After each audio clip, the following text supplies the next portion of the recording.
Thanks for tuning in.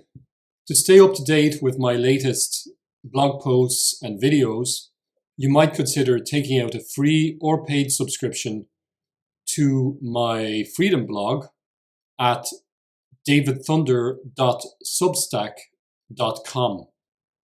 You can also subscribe to my YouTube, Rumble, and Telegram channels at the links provided below this video. We're living through an extraordinary and potentially seismic moment in Western history, a time when adult citizens' lives can be turned upside down by public authorities for refusing to inject a state-mandated vaccine into their bodies.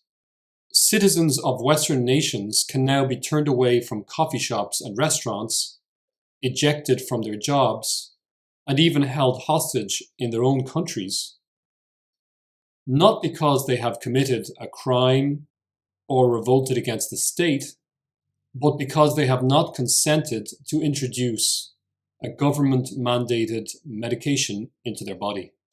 The right to informed consent to medical treatment, while remaining an essential part of medical ethics and international law, is now violated systematically and on a daily basis by a host of Western governments and private companies across the world.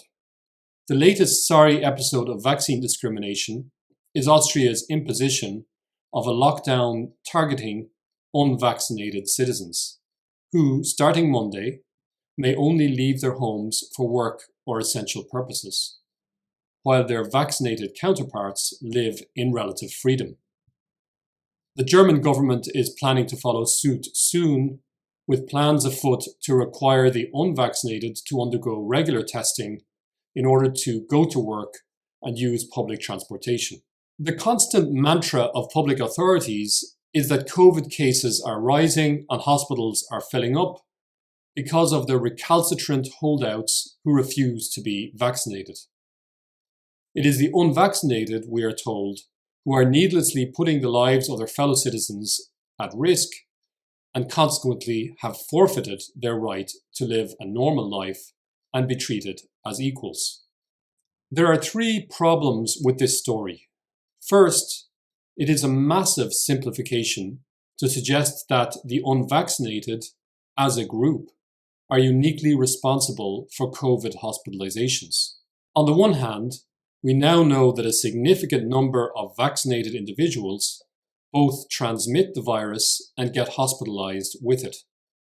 According to official data collected by the UK Health Security Agency, case rates recently detected among over 30s who are vaccinated are substantially higher than among their unvaccinated counterparts. On the other hand, even assuming for the sake of argument that hospitalization or infection rates are higher among the unvaccinated as a whole, nonetheless, treating the unvaccinated as a uniform cohort makes no sense from a medical perspective, given that COVID risk is extremely age and health stratified, with elderly people literally thousands of times more likely to be hospitalized than children, and people with underlying health conditions far more likely to require hospitalization than people in good health. Saying that the unvaccinated are increasing the strain on our hospitals is a bit like saying that men over 60 are putting a strain on our hospitals. As a generalization, it may be true, but its implication that all men over 60 or all unvaccinated people are equally susceptible to hospitalization is simply nonsense.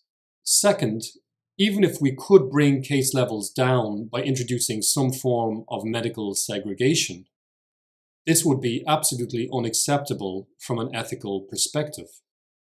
There are certain things you simply don't do, even if they seem expedient to solve an immediate problem. One is to force people to medicate against their will.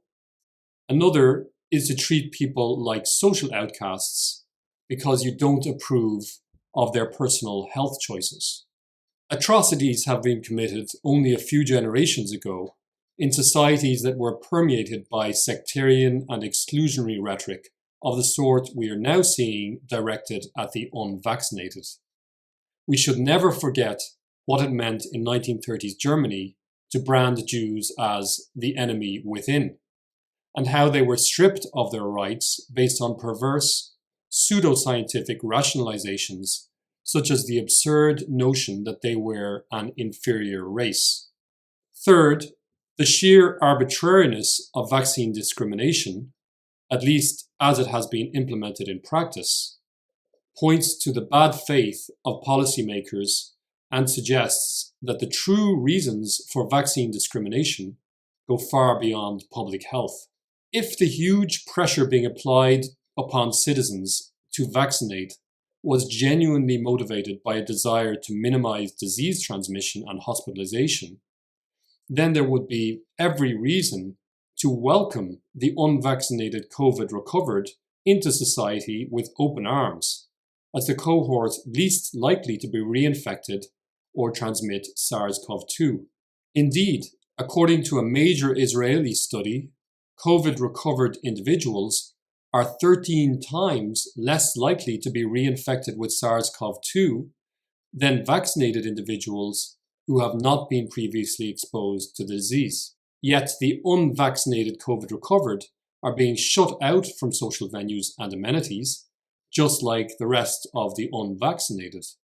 That suggests that the primary goal is not to minimize disease transmission, but to maximize vaccine uptake. But why would you compel COVID recovered individuals to undergo a therapy designed to enhance their immunity when they belong to a cohort that already has a substantially higher level of immunity on average than the non-COVID recovered vaccinated population? I'll let you draw your own conclusions. For now, my working hypothesis is the following. First, the libido dominandi, or lust for power, might go a long way to explaining why political and some scientific elites would start to arbitrarily treat a minority as a dirty underclass based on a simplistic, unnuanced caricature of the unvaccinated. Put simply, people get a kick out of exercising power arbitrarily over others. Second, it is by no means far-fetched to speculate that the multi-billion-dollar pharma industry may have found ways to exert pressure on governments, directly or indirectly, to impose universal vaccination. Who else stands to gain economically from a form of mass coercion that pushes vaccination on citizens, irrespective of their personal circumstances or level of natural immunity? Thanks for listening. If you'd like to hear more, feel free to sign up to the Freedom blog at davidthunder.substack.com.